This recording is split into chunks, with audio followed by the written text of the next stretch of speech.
Jadi kalau ingin diangkat derajatnya oleh Allah, ada dua pilihan. Satu, meningkatkan iman. Bagaimana caranya? Kerjakan amal soleh. Karena itu kalimat iman dengan amal soleh disandingkan dalam Al-Quran. Quran surah ke-103. Wal asr. Innal insana lafi khusr. Illa alladhina amanu wa amilu salihat. Iman, amal soleh.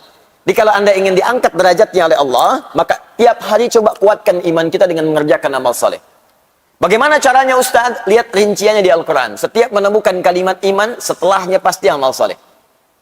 Pasti itu. Kalimat iman pertama Al-Baqarah ayat ketiga. Alladzina yu'minuna bil ghaib wa yuqimunas shalah. Setelah iman ada salat.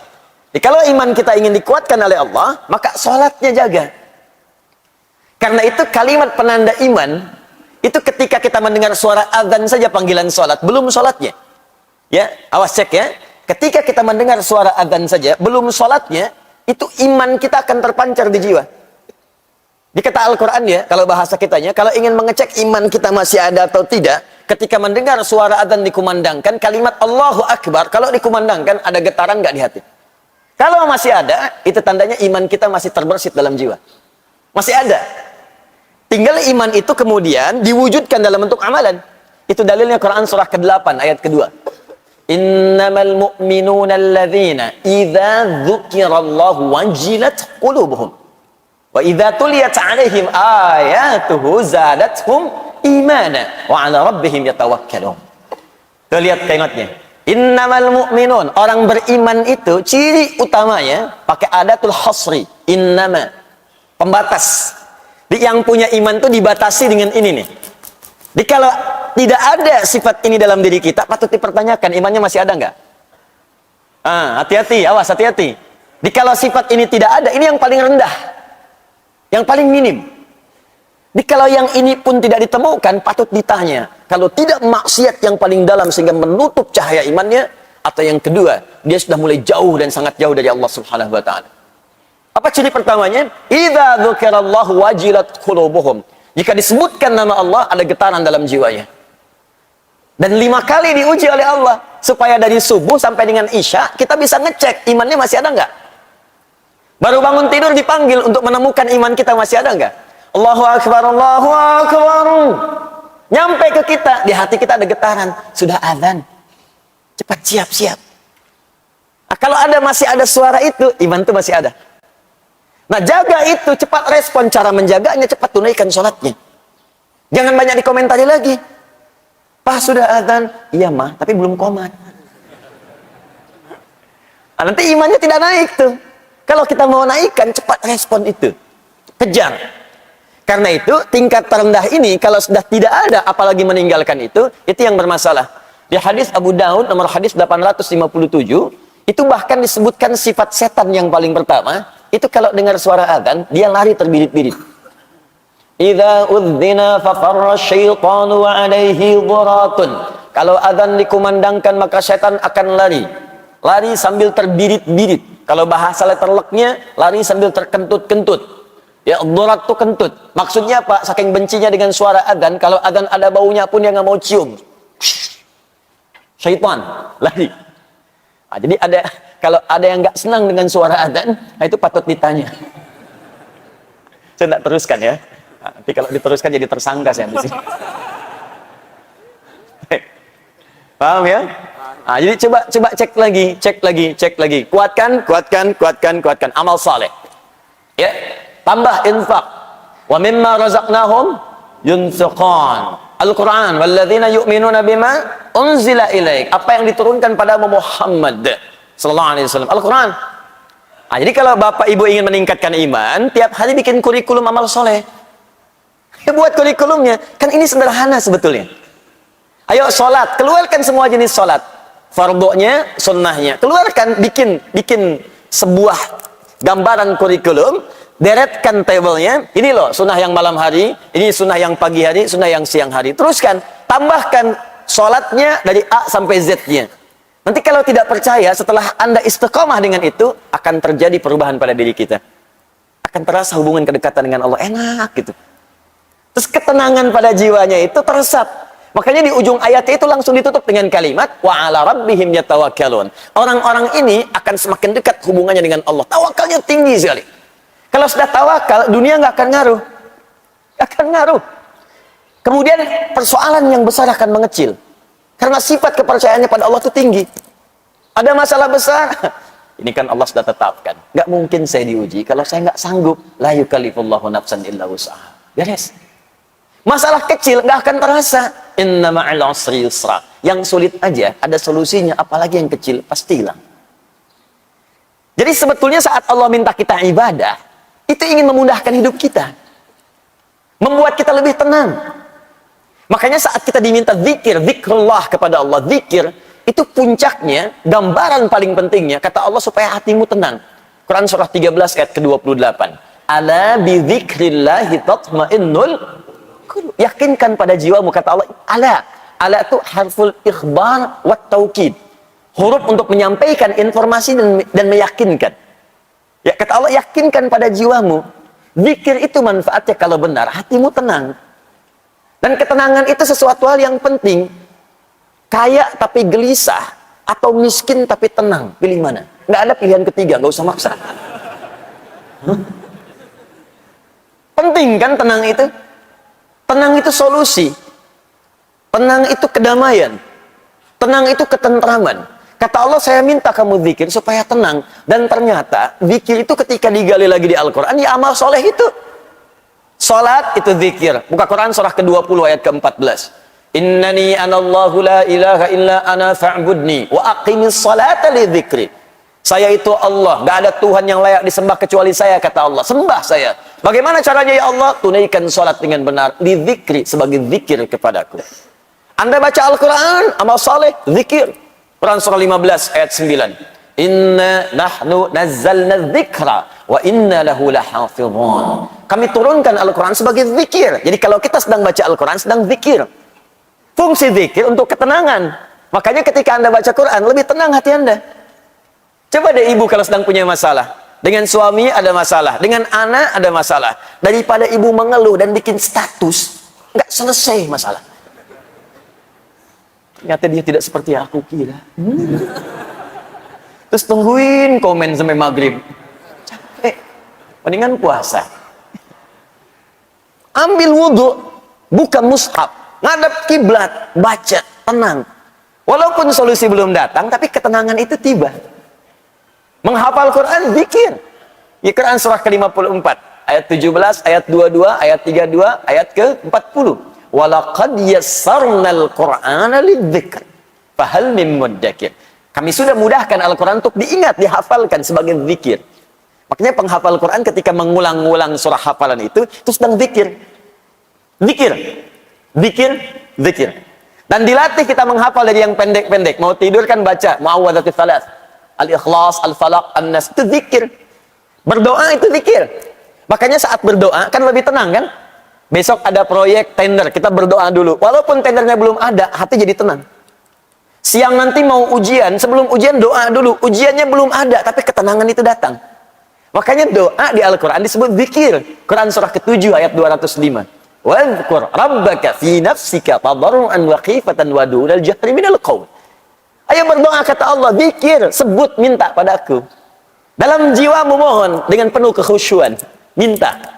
Tuh. Kalimat thayyibah dilatih pasca salat. Subhanallah, alhamdulillah, Allahu akbar. Hadis Muslim, nomor hadis 571. Zikir. Buka Quran surah ke-4 ayat 103. Fa idza qadaytumus salata fadhkurullah. Maka jika kamu telah tuntas mengerjakan salat, zikir kepada Allah. Nah, semua zikir ini bentuknya amal saleh. Amal saleh aktualisasi iman.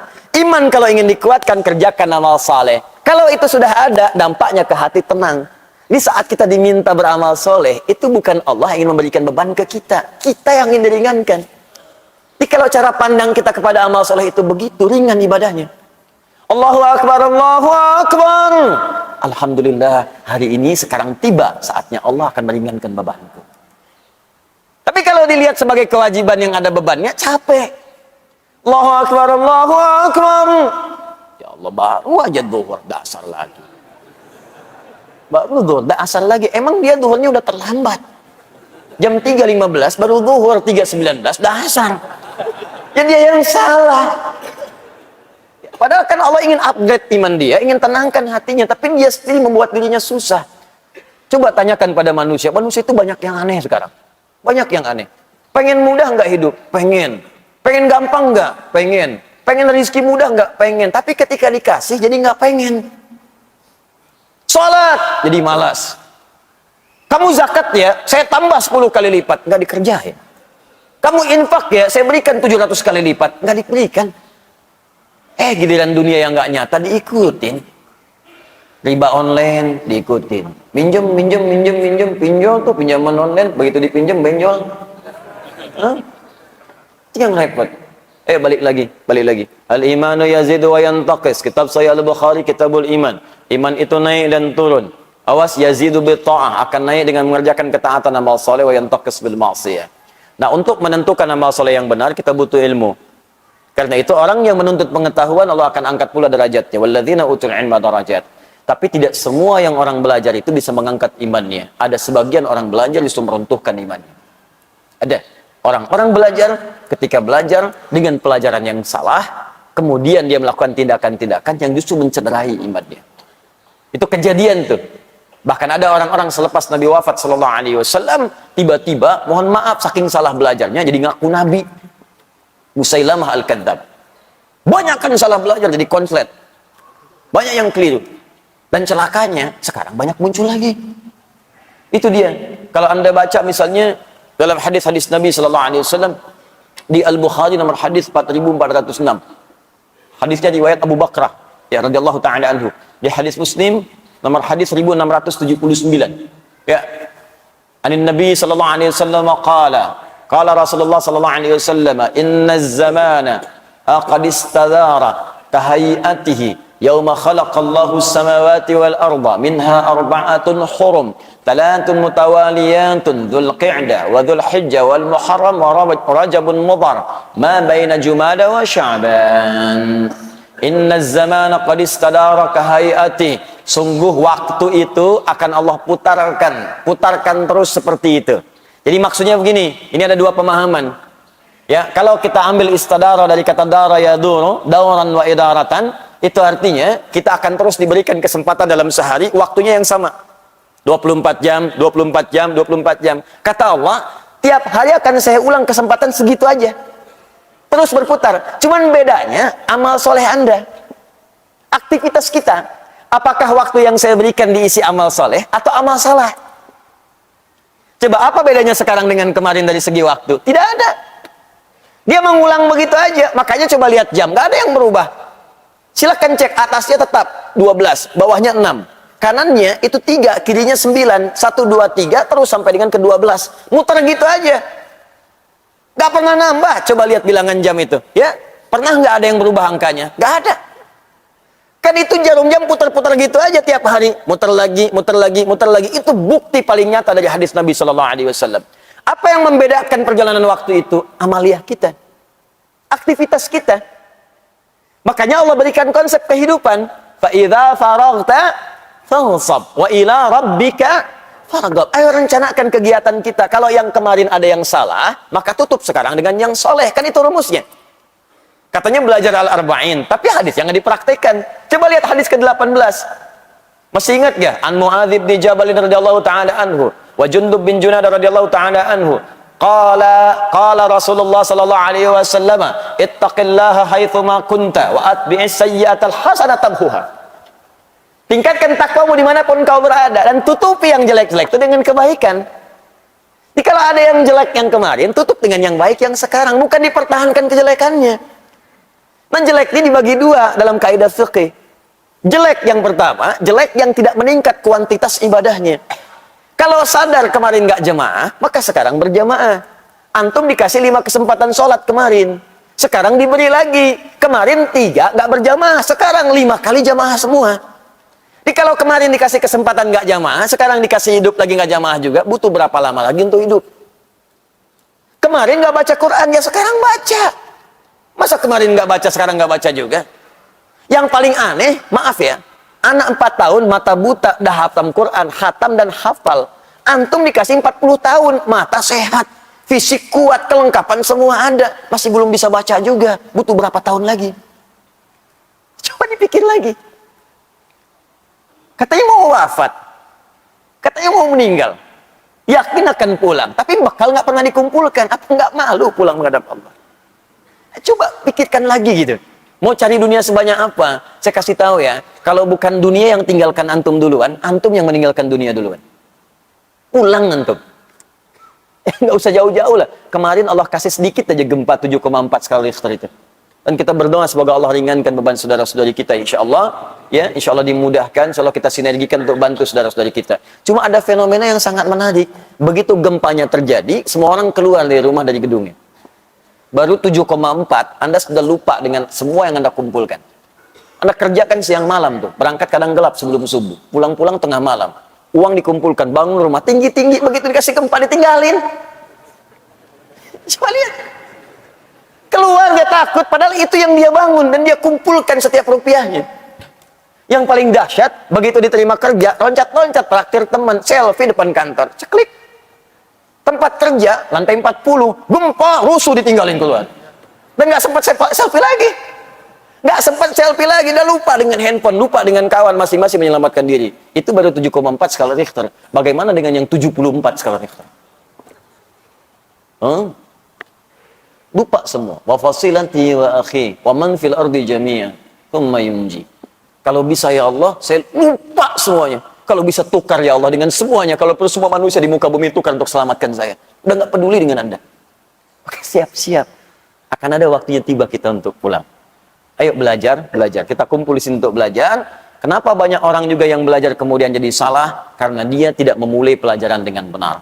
Untuk itulah dituliskan oleh para ulama kitab-kitab yang mengantarkan kita belajar dengan benar dari sejak masa lalu sampai kekinian. Imam Al-Bukhari menulis kitab Adabul Mufrad. Imam An-Nawawi menulis At-Tibyan fi Adab Hawalatil Quran. Syekh Muhammad Hashim bin Ash'ari menulis kitab Adabul Alim wal Muta'addim. Dan kita telah sampai sekarang di halaman yang ke-13-nya insyaallah. Baru kita mulai materi kita. Tadi mukaddimah. Baik, bismillahirrahmanirrahim. Supaya kita semangat, kita kembalikan kepada awal bahasan kita. Fi fadlil alim wal ulama wa fadli ta'limihi wa ta'allumihi. Ini biasa, ini bab pertama. Tentang keutamaan, keistimewaan menuntut ilmu, keutamaan para ulama, keutamaan ilmu, keutamaan para ulama, keutamaan belajar ilmu, dan keutamaan mengajarkannya. Ini bab kita sudah sampai nanti di halaman ke-13-nya. Jadi gini, saya ingin tekankan sekali lagi, para ulama kita senantiasa mengambil manhaj dari Al-Quran. Sebelum mengerjakan sesuatu, dikeluarkan dulu keutamaannya. Ini kelihatan sederhana tapi penting. Keutamaan ini, kalau bisa kita keluarkan dulu, kalau mampu dituliskan. Supaya memotivasi kita kalau mengerjakan ini yang kita raih. Itu minimal kalau sedang malas-malas, ketika melihat itu lagi, itu muncul lagi motivasi yang kuat. Makanya seringkali di ayat Al-Quran itu, amalan bersanding dengan keutamaan. Misal, infak tuh. Ya. Ketika menyebutkan infaknya, keutamaannya dulu disebutkan. Quran surah kedua, ayat 261. Matalul ladzina yunfiquna amwalahum fi sabilillah. Kamathali habbatin, ambatat sab'a sanabil, fi kulli sumbulatin mi'atu habbah. Wallahu yudha'ifu liman yasha' wallahu wasi'un 'alim. Perumpamaan orang yang infak di jalan Allah Subhanahu wa taala. Perhatikan baik-baik, seperti orang yang menanam satu benih. Dari benih itu satu nih, dihitungnya satu dulu. Jadi kalaupun ada 1 rupiah Anda berikan, itu hitungannya bukan 1. Ambatat sab'a sanabil, dari 1 ini tumbuh 7. Fi kulli sumbulatin mi'atu habba, setiap 7-nya ada 100 benih baru. 1 kali 7 kali 100, 700 nilainya. 700 nilainya. Dan itu pun batas minimal, bukan batas maksimal. Karena ayatnya belum selesai, sering dipotong sampai sini, belum selesai. Wallahu yudha'ifu liman yasha. Dan Allah akan melipat gandakan tanpa batasan bagi siapa yang dikehendakinya. Kata sebagian pakar tafsir, maksud yang ayat terakhir ini adalah orang yang tak pernah berhitung, maka Allah akan berikan tanpa hitungan. Tapi kalau dia ngitung, ya sesuai hitungan itu diberikan. Infak misalnya, 1 juta masukin, sampai kotak infak tuh gak geser-geser. Tuh, 2, 3 juta. Tapi dihitung sama dia, alhamdulillah kali 700 punya catatan sendiri. 7 juta. Walaupun nggak dia upload, punya catatan, Allah kasih. Begitu dioper satu lagi, Masya Allah, ingin seperti yang 1 juta itu. Tapi nggak ada. Cuman dia nggak pernah berhitung, tapi keikhlasannya sangat dalam. Yang dia punya cuma 500 rupiah, itu pun logam. Dia masukkan dengan hati-hati, supaya bunyinya pun nggak kedengaran orang lain.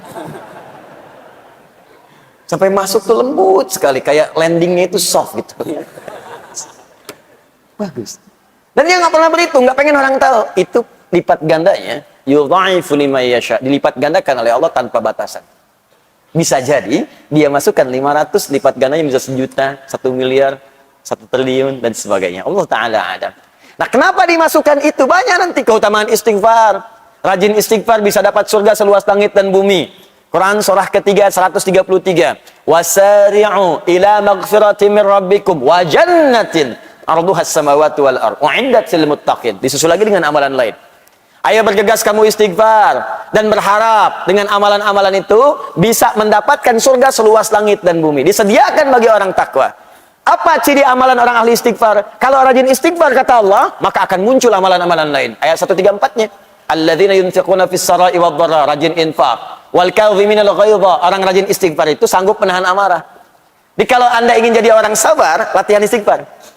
Astagfirullah. Orang mencela, istighfar dulu. Astagfirullah. Nah, ketika Anda rajin istighfar, itu kita akan diberi oleh Allah kemampuan menahan amarah. Ya. Dasar kamu begini. Astagfirullah. Apa? Astagfirullah. Kamu ngeledek saya ya? Astagfirullah. Dah, sampai dia capek sendiri. Sudah mas, kalau sudah saya pamit dulu. Pergi aja sana. Astagfirullah. Wala'afina anin nas, dan dia bisa pandai memaafkan orang. Jadi yang indah tuh gini, hati dia ditutup oleh Allah dari persoalan. Sudah selesai, jadi dia tuh nggak mikirin masalah lagi. Tapi orang yang tidak pernah minta maaf kepadanya jadi gelisah terus nggak pernah selesai. Dan ketika Anda bisa melakukan itu kata Allah, hati orang lapang yang sering ingat dengan Allah, dia lapang menerima persoalan, maka tempat pulangnya akan dilapangkan oleh Allah lebih daripada seluas lapangan, seluas langit dan bumi. Anda punya rumah sekomplek Jaka Permai, kerasa luas. Nanti saat ke surga, seluas langit dan bumi. Silahkan maraton, boleh, koprol. Saya pengen tahu di mana ujungnya. Enak gitu. Nah, pertanyaannya kenapa sering disandingkan tuh antara amalan dengan keutamaan? Supaya kita itu punya motivasi. Pengen dapat ini, tahajud ada 4 kemuliaan. Jadi kalau kita tuliskan, karir akan diangkat, pekerjaan akan dibimbing, masalah diberi solusi, kalau diganggu langsung Allah tolong. Quran surah ke-17 ayat ke-79 sampai 81. Nah, Anda tuliskan itu, keluarkan. Manfaat tahajud, berikan 4. Tempelkan langsung di dinding tempat tidur Anda sebelah kanan. Jadi begitu miring ke kanan, Anda lihat itu. Nggak ingat tahajud pun ketika melihat itu, pengen bangun malam harinya. Kalau bisa bikin kata-kata yang menarik, seperti Kiai Haji Ahmad Dahlan menuliskan di temboknya ketika akan berdakwah beliau. Ya Dahlan, berdakwah itu seperti menggenggam batu bara. Ingat sabda Nabi. Kalau kamu karena ujian yang kecil aja, karena celaan kamu gagal, kecil kamu. Seperti memegang batu bara. Tuliskan di dinding kita. Katanya karir pengen diangkat oleh Allah. Tahajud aja nggak mampu. Katanya pengen hidupnya mudah. Tapi bangun 2 rakaat aja nggak sanggup. Katanya pengen ditolong oleh Allah. Tapi begitu Allah ingin berikan, kamu nggak panggil. Sepertinya apa sih maumu? Tuliskan di situ. Ya, tuliskan. Di situ aku kadang merasa sedih padamu. Catat tuh. Tulis di tembok kita. Begitu dituliskan seperti itu, malam bangun. Itu manhaj namanya. Langsung antum setting alarm kan? Bangunnya bismillah jam 3, bangun. Alarm 2:04, 2:30, 2:45. Ya, supaya tertata rapi. Alarm 2:15 mematikan alarm 2:30. Alarm 2:30 matikan alarm 2:45. 15 menit kan ada persiapan. Jangan dikira orang bangun tuh langsung sadar, kan duduk dulu. Duduk, ngantuk, begini dulu kan, tahan-tahan. Ya, begitu sadar jam 6. Awal-awal begitu, lama-lama makin cinta, nanti bangun lebih awal lagi.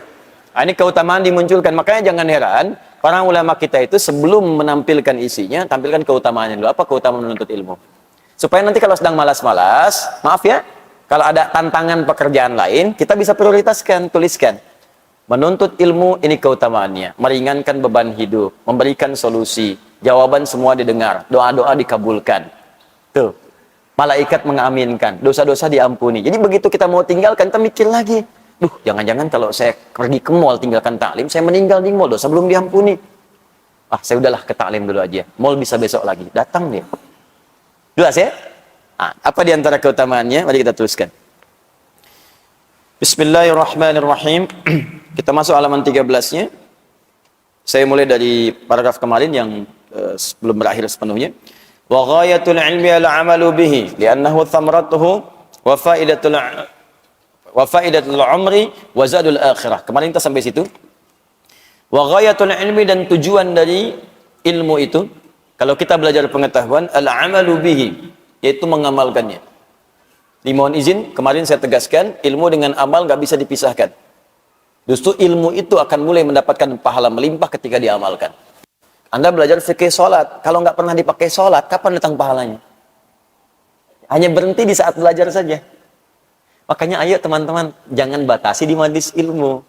Anda yang kuliah pun, niatkan sebagai ibadah karena Allah. Begitu Anda bekerja, itu jadi pahala. Pernah nggak kepikir ke situ? Yang kuliah di ITB, di IPB, di UI, di IAIN, di UIN, dimanapun, coba niatkan sebagai ibadah. Nanti ketika diniatkan sebagai ibadah, untuk mengamalkannya, Allah akan permudah. Dan berkah nanti ilmunya. Berkah. Jangan dikira itu mendapatkan ilmu, hanya ilmu agama saja. Tidak, ilmu umum juga kalau diniatkan untuk kemudian berkhidmat kepada Allah, untuk ibadah, nanti akan ada manfaatnya. Masuk ITB, pengen jadi insinyur, masuk jurusan arsitektur, keluar dari situ bisa desain masjid, desain hotel dengan musolanya, sipilnya bikin jalan. Begitu diniatkan sebagai ibadah, berapa banyak orang lewat untuk umroh di situ. Ini jalan ini aja, berapa banyak orang lewat untuk sholat ke Al-Azhar. Subuh ini aja, berapa banyak lewat situ. Berapa banyak yang pakai keran di situ untuk wudhu. Berapa banyak yang ke toilet.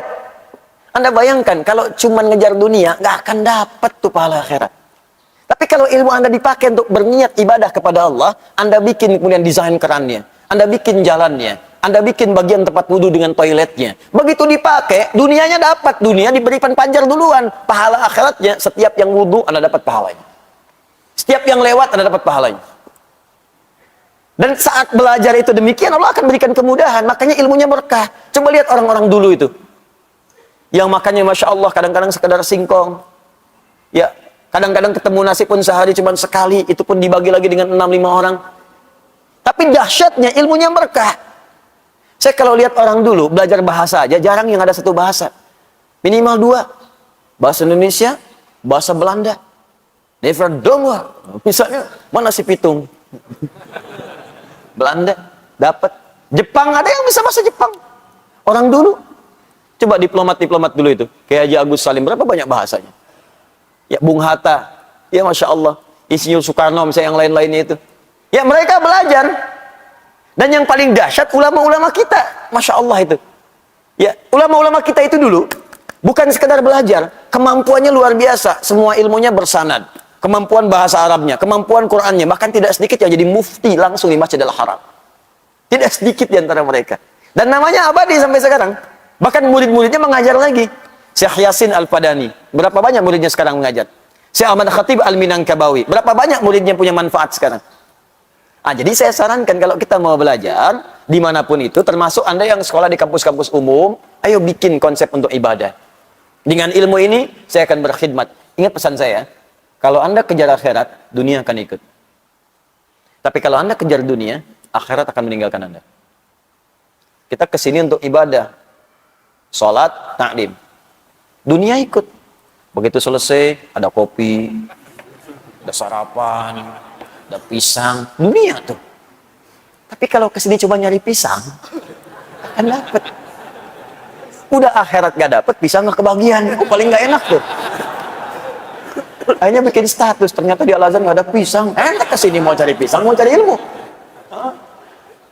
Jadi kalau kita nyari akhirat tuh ikut dunia semua. Saya sering katakan begini, rezeki itu udah diatur. Surga kita yang belum jelas. Dunia tuh nggak usah capek lah. Ya, yang capek pada dunia, dia belum paham dunia. Makanya pelajari ilmunya supaya nggak susah. Ini di rumah tangga ribut karena nggak pelajari ilmunya. Jadi nggak selesai-selesai. Padahal kadang-kadang cuma beres dengan senyuman aja, tapi kadang nggak beres-beres. Kenapa? Karena ilmunya nggak dipelajari. Di bagian pertama, ghayatul ilmi ala amalu bihi. Ya, jadi mohon izin, orang yang belajar itu tujuannya untuk diamalkan. Kemudian itulah menjadi buah dari pengetahuannya yang bermanfaat untuk hidupnya di dunia dan bekalnya ke akhirat. Ini yang kemarin kita tegaskan. Sekarang teruskan. Wa nahika bihadza syarafan wa fadlan wa jalalatan wa nubula. Kita selesaikan kemarin sampai di sini. Dan cukuplah engkau paham kalau engkau bisa belajar dengan mengamalkan ilmumu, bukan sekedar hidupmu dunia akan bermanfaat, bekal akhiratmu menambah, tapi kata Syekh Hashim, syarafan, engkau akan dimuliakan oleh Allah. Wa fadla, engkau akan diberikan keutamaan lebih oleh Allah. Syaraf, diangkat kemuliaannya. Bahkan Allah turunkan langsung ayat sendiri. Yarfa'illahu alladhina amanu minkum walladhina utul ilma darajat. Syaraf. Quran surah ke-58 ayat ke-11. Wa fadla, dapat tambahan keutamaan. Diutamakan. Nambah. Apa di antara keutamaannya? Diangkat derajatnya seperti mujahid fi sabilillah. Kalau wafat, syahid. Ada di antara keutamaan penuntut ilmu itu, teman-teman, ini ya, saya beri contoh sedikit. Jadi kalau ada fadlun dalam Al-Quran, itu artinya tingkat yang paling utama. Jadi kalau surga, surga yang paling utama. Kalau dunia, dunia yang paling utama. Ada posisi dalam sholat yang saat kita mengerjakannya, kata Allah, jangan berdoa biasa. Minta yang paling utama. Misal, ya, kan di sholat kita sering berdoa kan? Makanya sholat di fikih disebut doa. As-sholatu hiyad doa. Sholat itu doa. Karena semua dari takbir sampai salam, itu doa. Tapi ada dua posisi saja yang langsung kata Allah, kalau Anda berada di dua posisi itu dan Anda berdoa, maka minta yang paling utama. Kalau surga, minta surga yang paling utama. Bersama Nabi, dengan orang soleh, dengan para syuhada, minta yang paling utama. Kalau dunia, minta yang paling utama. Jangan tanggung. Kaya sekalian, kaya dan berkah. Ya, kedudukan tinggi sekalian, tinggi dan berkah. Minta yang paling tinggi. Ya Allah, jadikan saya orang yang kaya yang bisa bersedekah dan hafal Al-Quran. Ya Allah, jadikan saya presiden yang bisa mengamalkan isi Quran. Ya Allah, jadikan minta yang paling tinggi sekalian. Apa dua posisi itu? Itu ada di Quran surah ke-48 ayat ke-29. Disebutkan dengan kalimat fadl. Muhammadur Rasulullah walladzina ma'ahu asyidda'u 'alal kuffar ruhama'u bainahum tarahum ruk'an sujjada yabtaghuna fadlan minallahi wa ridwana. Engkau akan lihat umat Nabi Muhammad itu tegas pada segala yang menyimpang, saling berkasih sayang dengan sesamanya. Ciri utamanya, mereka rajin sholat. Jadi umat Nabi Muhammad itu kalau ingin dibedakan, ini umatnya atau bukan, lihat sholatnya. Ini sindiran halus tapi tajam gitu ya. Katanya umat Nabi Muhammad, tapi dipanggil adzan nggak mau sholat. Katanya umat Nabi Muhammad, diminta sujud nggak sujud. Kata Allah sederhana, umat Nabi Muhammad itu tarahum ruk'an sujada. Engkau akan lihat dia ruku dan sujud salat. Jadi kalau Anda masih mengaku umat Nabi, akan kelihatan salatnya. Datang. Itu sindiran tajam loh, halus tapi tajam. Maaf ya, artinya ketika Anda mengaku umat Nabi Muhammad tapi nggak mau salat, dipertanyakan nilai keumatannya. Dan saat ruku dan sujud itu, yabtaguna fadla, dia minta yang paling utama dari Allah. Jadi kalau sedang ruku, sedang sujud, berdoa yang paling utama. Terutama saat sujud. Jangan nanggung. Kalau ada dicontohkan lafaz dari Nabi, bacakan doanya. Kalau nggak ada contoh lafaz dari Nabi, di hati kita mintakan. Ya Allah, saya pengen di Firdaus, ya Allah. Ya Allah, saya pengen berjumpa dengan Rasulullah. Ya Allah, berikan kesempatan untuk menatapmu di hari kiamat, ya Allah. Ya Allah, sukseskan bisnis suamiku, ya Allah. Dan berkahi pada bisnisnya. Berkahi di harta kami, ya Allah. Ya Allah, jadikan keluargaku semua penghafal Quran. Aku nggak minta apapun, ya Allah. Pengen Quran aja, ya Allah. Pengen Quran aja. Minta yang paling utama. Fadlah. Dan keutamaan penuntut ilmu fadlan yang paling utama adalah statusnya dinaikkan oleh Allah sebagai mujahid fi sabilillah. Jadi kalau dia sedang belajar, wafat syahid statusnya. Itu langsung turun Quran surah ke-9 ayat 122. Paling kiri sebelah bawah di mushaf. Wa ma kana al-mu'minuna liyanfiru kaffah. Ya, falaula nafara min kulli firqatin minhum ta'ifah liyatafaqahu fid din. وَلِيُنذِرُوا قَوْمَهُمْ إِذَا رَجَعُوا إِلَيْهِمْ لَعَلَّهُمْ يَحْذَرُونَ. Catat ya, karena di kitab tidak ada, ini syarahnya. Awas. Kata Allah, tidaklah semua orang beriman. Iman dulu tuh. Tidaklah semua orang beriman pergi bermedan perang semuanya, ke medan juang semua. Aku akan turunkan satu amalan yang kalau dikerjakan statusnya sama dengan yang berjuang di medan perang. Apa amalan itu? Tafaqquh fid din, belajar di agamanya. Makanya saya nggak bosan ingatkan, coba catat jadwal taklim di setiap masjid. Catat yang tafakuh, yang baik-baik. Yang baik-baik. Yang bisa memahamkan kita. Ini bukan sekedar datang, tapi nggak ada isinya. Datang apalagi menurunkan iman kita, itu yang bahaya. Yang banyak ketawa tapi nggak jelas. Atau yang isinya bahkan semakin nggak jelas. Semua agama sama, menuju pada Tuhan yang sama, cuman caranya beda-beda. Jangankan kita yang dengar, dia aja yang nyampein bingung. Ya. Itu kan bahasa Nabi. Anda akan mendengar nanti sayati. Awas, zamanun. Akan datang satu masa nanti. Di hadis Muslim, sahih hadisnya. Akan datang di satu masa nanti, orang-orang yang tiba-tiba menyampaikan sesuatu, membuat Anda bingung, kaget. Ya, jangankan Anda, kata Nabi, orang dulu pun kalau dengar itu akan ikutan kaget. Ini Abu Jahal, Abu Lahab, abu-abu yang lain tuh kalau dengar Abu, nah yang sekarang itu ikut kaget tuh. Ikut kaget. Karena mereka pun nggak punya kosakata itu. Ya, oh canggih juga nih kata-katanya ya. Jadi Abu Jahal tuh nggak punya itu. Ya Abu Jahal sejahal-jahalnya. Ya, benar Abu Jahal sejahal-jahalnya. Dan Abu Lahab selahab-lahab ya. Itu Abu Jahal tuh datang kepada Nabi dengan rombongannya itu. Ketika datang ke Nabi, kalimatnya sederhana. Ya Muhammad SAW, kita ini nggak usahlah berpelisih, nggak usah perang. Kita damai aja. Nah, caranya gimana? Malam ini, biarkan kita memang beda, kata mereka. Kita memang beda. Tapi perbedaan ini jangan sampai membuat kita berselisih perang. Malam ini, udahlah kita gantian aja. Malam ini kami nyembah Tuhan kamu. Besok-besok kamu nyembah Tuhan kita. Selesai. Tapi kalimatnya sederhana. Kita memang beda, tapi jangan berselisih. Tuh, jadi orang-orang dulu sejahal-jahalnya, sejahiliah-jahiliahnya, itu nggak kenal dengan persamaan agama. Nggak kenal dengan pluralisme agama, semua agama sama. Dia masih mengakui kita emang beda. Tapi beda ini jangan sampai rame, gantian aja. Turun surah Al-Kafirun. Qul ya ayyuhal kafirun. Katakan Muhammad pada orang-orang yang masih menutup dirinya, belum bisa menerima cahaya Islam dengan baik. Makanya ketika dipanggil kafir, dia nggak marah. Abu Jahal kan pintar bahasa Arabnya. Ya, lebih pintar daripada yang sekarang. Pintar. Bisa bikin sastra, kalimatnya fasih, dipanggil kafir nggak marah. Kuliah ayyuhal kafirun, dia nerima. Memang saya masih menutup diri kok. Dan dia nggak marah. Nggak pernah tuh ada riwayat mengatakan tafsir asbabun nuzul. Ketika disebutkan kuliah al-kafirun, Abu Jahal langsung naik pitam mengatakan, apa kafir? Nggak ada. Jadi orang Arab paling fasih aja disebut kafir, dia menerima. Karena itu memang bahasa syariat, bahasa fiqih, dan itu dipahami betul. Ini konteks yang harus kita dapatkan teman-teman sekalian. Ini kembalikan lagi ya supaya nggak lama-lama. Nah, fadla, minta yang paling utama. Jelas ya? Baik, kemudian wajalalatan wa nubula. Jalalatan wa nubula, dan dia mendapatkan status tinggi di hadapan Allah. Allah punya sifat jalla wa ala. Jalla tinggi, tak tertandingi. Jalalah, orang dinaikkan oleh Allah dengan status tinggi. Bagaimana kemudian mendapat status tinggi itu? Wa nubula, nabil istimewa. Bagaimana mendapatkan itu semua? Dirinci lagi oleh Syekh Hashim. Ini yang kita bacakan. Ya. Ini Masya Allah ini. Ya, Al-Quran, hadisnya ada semua. Bismillah. Yuk kita teruskan. Ke-14 ya. Ayat-ayat yang tadi untuk mendapatkan keistimewaan sudah saya bacakan sebelumnya. Wa qala ta'ala innama yakhshallaha min ibadihil ulama. Pertama diangkat statusnya oleh Allah yang istimewa sebagai orang yang paling khasyah dengan Allah. Jadi paling takut kepada Allah itu orang-orang yang punya ilmu. Status pertama. Di Quran surah Fatir itu, Quran surah ke-35 ya, dari ayat 27 sampai ayat 29. Di 28-nya ada kalimat itu. Kemudian juga teman-teman sekalian, kita teruskan ke bagian kita sekarang halaman 14. Faman dhafara bihi su'ida wa man fatahu khasira. Maka dari itu, orang-orang yang semangat menuntut ilmu, maka hidupnya cenderung bahagia. Bahagia dia. Karena semua janji yang diberikan tadi dia dapatkan. Kalau wafat, syuhada. Wafat syuhada itu enak. Di surga aja ketemu Nabi langsung. Bukan cuma Nabi, semua Nabi. Ya, wafat syuhada. Orang wafat dalam keadaan syuhada. Kalau dia sambil belajarnya bisa bertobat, istighfar, minta ampun sama Allah. Kan? Terus wafat di situ, sedang belajar. Tadinya pelaku maksiat banyak. Tiba-tiba pengen taubat, datang ke majelis ilmu. Taubat di situ.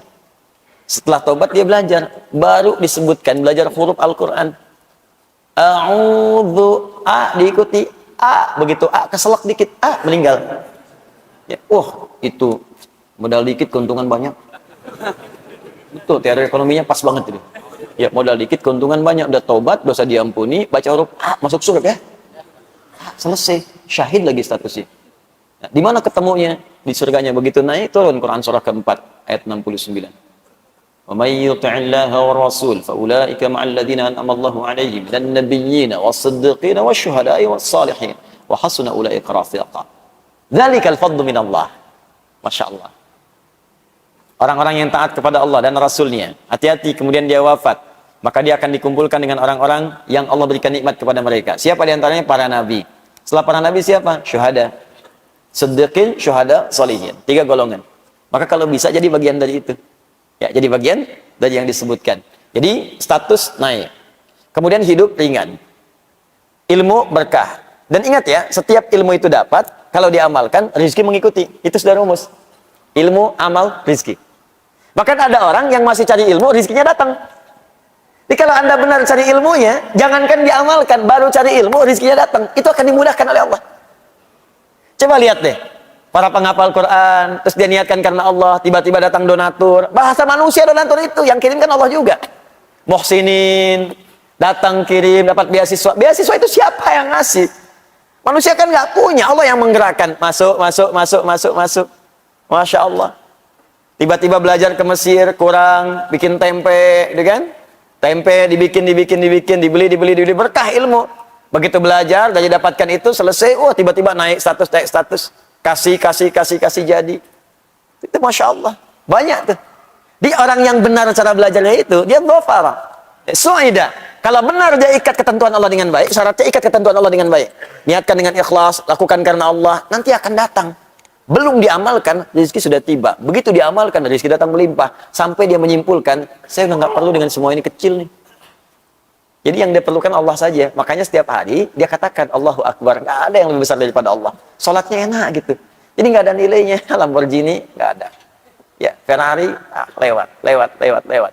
Ya nggak ada. Lewat. Allah yang paling tinggi. Allah yang paling besar. Tidak. Di sholat subuh pakai Ferrari itu biasa. Ya, bukan cuma dipanasin. Punya Ferrari cuma dipanasin doang malam-malam. Balapan mah taksi. Balik lagi, cuman diliatin, capek, ya. Kontrol lagi, cuman habis begitu aja.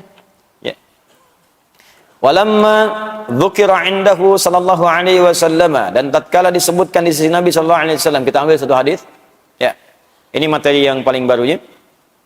Walamma dzukira indahu sallallahu alaihi wasallam, tatkala disebutkan di sisi Nabi sallallahu alaihi wasallam, rajulani, 2 orang laki-laki. Jadi Nabi sedang duduk bersama para sahabat. Ada 1 orang mengisahkan tentang 2 orang kepada Nabi. Ingin meminta pertimbangan dari 2 orang. Ini mana yang paling bagus? Ya, mana yang paling bagus? Ini hadis. Oke, saya baca dulu, nanti kita cari di mana hadisnya.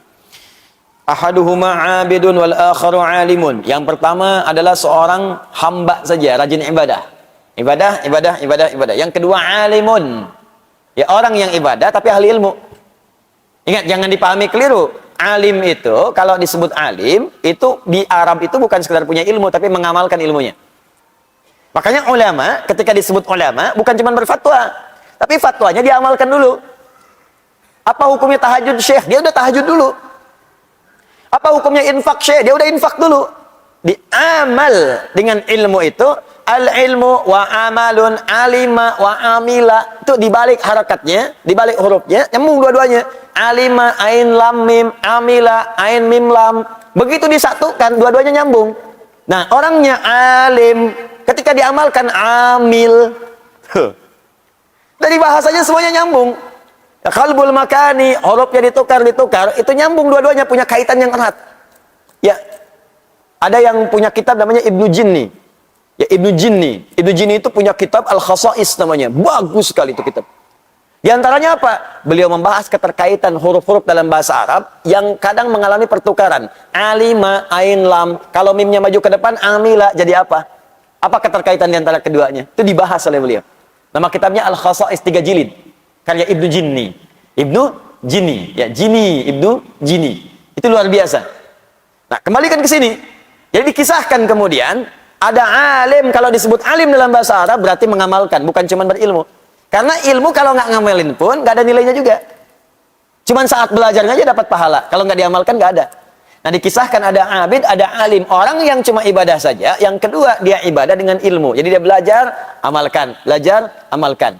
Mana yang paling utama? Yuk kita bahas. Qala, maka Nabi menyampaikan, fadlul alim 'alal 'abid ka fadli 'ala adnakum. Fadlul alim 'alal 'abid ka fadli 'ala adnakum. Keutamaan seorang penuntut ilmu yang dia berniat mengamalkan amalnya, baru berniat mau ngamalin amalnya, kemudian dia menuntut ilmu, belum diamalkan tuh. Kata Nabi apa? Kafadli ala adnakum, seperti keutamaan diriku ini kepada yang lebih rendah di antara kalian. Bukan yang lebih pintar, yang lebih rendah. Ini tinggi batasnya.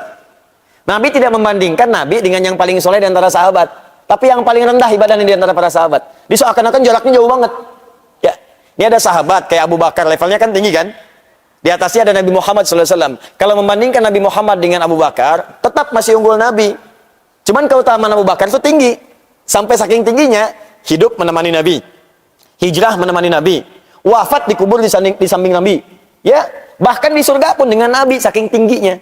Walaupun tetap masih unggul Nabi. Tapi Nabi tidak bandingkan beliau dengan Abu Bakar. Dibandingkannya dengan sahabat yang paling rendah kapasitasnya. Itu pun tetap surga juga, cuman bawahnya rendah. Nabi ingin tunjukkan perbedaan orang yang punya ilmu untuk diamalkan itu derajatnya tinggi sekali insya Allah. Seperti perbandinganku dengan yang paling rendah di antara kalian. Ini hadisnya dari Abu Umamah. Ya, dari Abu Umamah radhiyallahu taala anhu. Hadis ini statusnya marfu ini, marfu. Marfu itu termasuk kalangan hadis dhaif. Tapi dhaif itu, nah ini yang mau saya tunjukkan. Kadang-kadang nih sekarang banyak bahasa-bahasa yang nggak dicerna lagi. Dhaif tinggalkan. Dhaif tinggalkan, tapi ilmu nggak ada. Jangan begitu, itu berbahaya. Berbahaya. Dhaif itu dibagi dua, dhaif matan, dhaif sanad. Kalau dhaifnya di sanad, sanad itu yang meriwayatkan hadisnya, bukan di matan, itu status masih bisa diamalkan sepanjang punya dua syarat. Syarat pertama, babnya fadhailul a'mal. Keutamaan-keutamaan amalan, bukan amalan-amalan pokok. Bukan tauhid, bukan tentang sholat, ya, bukan tentang haji misalnya, tapi keutamaan-keutamaan saja bisa diamalkan. Syarat yang kedua, apalagi kalau ada penguat namanya syahid atau tawabi' dalam ilmu hadis. Nah, hadis ini menunjukkan beliau ini muhaddis nih. Artinya paham hadis. Faqih juga, paham fikih. Enggak mungkin kalau ada kalimat ini, enggak mungkin kalau enggak paham hadis, mustahil bisa diteruskan hadis selanjutnya. Hadis yang tadi saya bacakan itu, yang ada di sini, riwayat Abu Umamah, ternyata syahidnya banyak. Syahidnya banyak. Syahid itu hadis lain yang menguatkan, yang statusnya lebih tinggi. Ya, lebih tinggi lagi. Di mana adanya? Di Abu Daud ada, di At-Tirmidzi ada, di An-Nasa'i nomor hadis 233 ada. Riwayatnya sahabatnya Abu Darda, sahabat Abu Darda radhiyallahu taala anhu. Bahkan Al-Imam An-Nawawi menyantumkan juga di Riyadhus Shalihinnya. Riyadhus Shalihin itu ada 1896 hadis. Coba cek nomor hadis 1388. Yang kitabnya Fadlul Ilmi. Awas, wal alim wa ta'alluma wa ta'liman lillah. Itu babnya.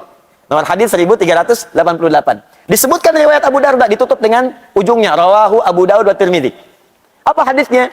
Man salaka tariqan yaltamisu fihi ilma sahhalallahu lahu tariqan ilal jannah wa innal malaikata la tad'u ajnihataha la tad'u ajnihataha ridan li talibil ilmi wa inna talibal ilmi la yastaghfiru lahu man fis samawati wa man fil ardi hatta al hitan allati fil bihar. Apakah selesai? Belum. Wa fadlul alim 'alal 'abid kafalil qamari 'ala sairil kawakib. Apakah selesai? Belum. Wa innal ulama'a warathatul anbiya wa innal anbiya lam yurithu dinaran wala dirhaman walakinnahum warathul ilma fahaddu bihadin wafir. Selesai. Sampai di situ. Itu sering dipisah-pisah hadisnya, sering dipotong-potong padahal satu kesatuan. Nah, setelah menyebutkan hadis tadi, beliau menerangkan hadis yang tadi saya ucapkan sampai akhir. Ada syahidnya. Nah, logikanya gini sederhananya. Uang 1 juta dengan 100.000 banyak mana?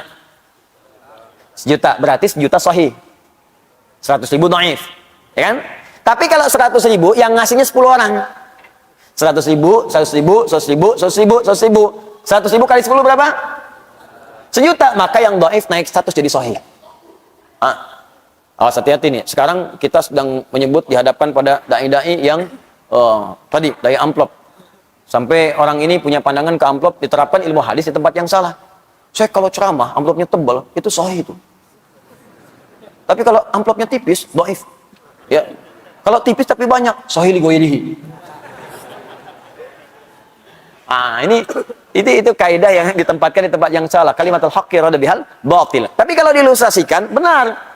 Ini 1.000.000 sahih, 100.000 dhaif. Tapi kalau 100.000 dikasih 10, naik juga jadi 1.000.000. Sahih li ghairihi. Sama hadis dhaif, kalau isinya benar, yang diragukan itu orang yang nyampaikannya, bukan karena isinya. Karena di hadis itu kualifikasinya ketat. Gini, orang pemabuk saja atau orang pernah punya salah meriwayatkan hadis, saking hati-hatinya ulama, hadisnya tidak diambil sekaligus. Dituliskan catatan, ini orangnya bermasalah. Bukan hadisnya, orangnya. Kenapa disebut orangnya? Karena khawatir nanti hadis diriwayatkan oleh orang yang bermasalah. Sehingga ketika ada orang salah, orang akan mengatakan, pantas salah hadis yang diriwayatkan oleh orang bermaksiat. Saking menjaga kemuliaan hadis, dicatat itu semua. Makanya muncul hadis mungkar. Hadis yang diingkari. Karena orangnya seringkali berbuat maksiat. Bukan karena hadisnya.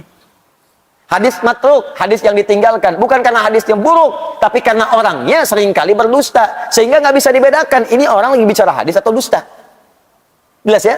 Hadis maudhu, hadis palsu. Bukan hadis yang bermasalah. Orangnya memalsukan itu. Kalimatnya mah benar.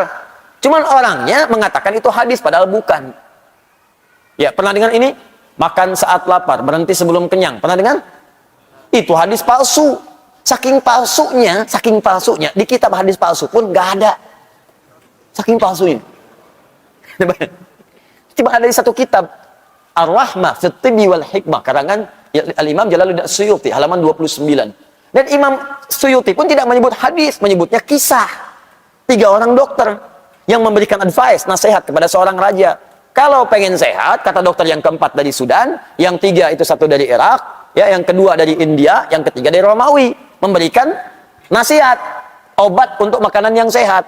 Yang keempat dari Sudan, yang Sudan ini mengatakan kalau pengen sehat, saat paduka lapar, silahkan makan dan angkat tangan paduka sebelum kenyang. Muncul kata mutiara mahfudhat, makan saat lapar, berhenti sebelum kenyang. Itu kata mutiara, isinya bagus. Cuma datang orang belakangan, hadis. Di orang itu yang salah, bukan kalimatnya. Paham nggak sampai sini? Allahumma barik lana fi Rajab wa Sya'ban wa balighna Ramadan. Ya Allah, mohon berkahi hamba di bulan Rajab dan Sya'ban, dan mohon sampaikan pada bulan Ramadan. Isinya benar, cuman orangnya ada yang bermasalah, disebut kemudian hadis mungkar. Orangnya yang mungkar, hadisnya nggak apa-apa. Paham nggak maksudnya? Nah, kalau kita belajar ilmu hadis, ngerti sampai situ. Sebab kalau kita ingin ngamalkan kalimatnya pun nggak apa-apa, tapi jangan dipahami sebagai hadis. Nih, boleh nggak kalau saya di bulan Rajab berdoa begini, ya Allah, anugerahkan hamba keberkahan di bulan Rajab ini, ya Allah. Beri kemampuan untuk beramal. Dan mohon beri kesempatan, ya Allah, untuk sampai di bulan Sya'ban dan pertemukan dengan Ramadan, ya Allah. Hamba ingin bertobat. Boleh nggak? Itu bahasa Arabnya, Allahumma barik lana fi Rajab wa Sya'ban wa balighna Ramadan. Sama aja. Orang Arab bacanya pakai bahasa Arab. Kita pakai bahasa Indonesia. Cuman salahnya apa? Ketika ada orang mengatakan misalnya ini hadis atau orang itu bermasalah. Paham ya? Nah, ini ketika dicantumkan di sini jangan langsung divonis. Hadis palsu tuh, hadis dhaif tuh, tinggalkan kitabnya. Oh. Jangan karena ketidakmampuan Anda memahami sesuatu, Anda berlaku bodoh dan ngajak orang lain bodoh, itu ngerepot. Kalau mau bodoh aja sendirian, yang ngajak orang. Terus belajar gitu. Paham ya? Ini sudah nggak ngerti bikin status. Saya terima dari ibu saya tuh satu video. Hati-hati katanya. Nah, ini ada ini, benar nggak? Begitu dikirimkan, orang langsung bilang, hati-hati. Ada Quran palsu menyebar di Indonesia. Tuh lihat, dipertontonkan oleh dia. Tuh lihat. Bahkan ini huruf fa-nya nggak ada titiknya. Ih, huruf qaf, lihat huruf qaf, titiknya malah di bawah cuma 1. Itu bukan palsu, itu Quran riwayat Warsh.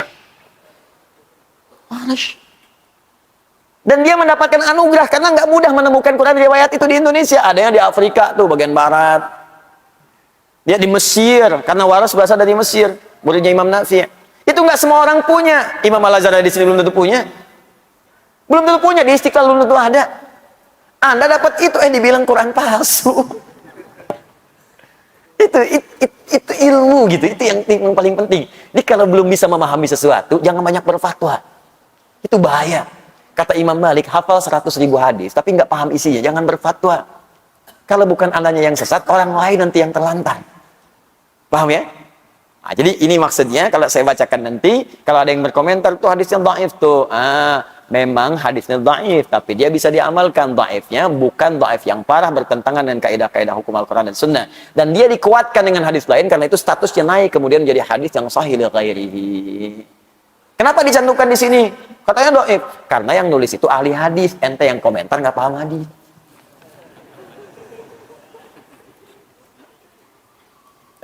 Saya baca terakhir ya, sampai kita ada 2 menit. Saya takutnya nanti ditanya, belajar apa tadi? Hadis dhaif. Cuma naik status, ahli ghairihi. Gimana itu? Ya, aja tayangannya. Wa qala sallallahu alaihi wasallam, dan sallallahu pernah bersabda, man salaka tariqan yatlubu fihi ilman salakallahu bihi tariqan min turuqil jannah. Nah, ini yang tadi saya sebutkan, satu rangkaian. Ini penguatnya, syahidnya. Adanya di An-Nasai nomor hadis 233, juga di Abu Daud, juga di At-Tirmidzi, juga Imam An-Nawawi dalam Riyadhus Shalihin nomor hadis 1388. Rawinya Abu Darda. Hadisnya sahih, ada yang menyebutkan hasan. Ya. Statusnya tetap hasan, itu hadis sahih.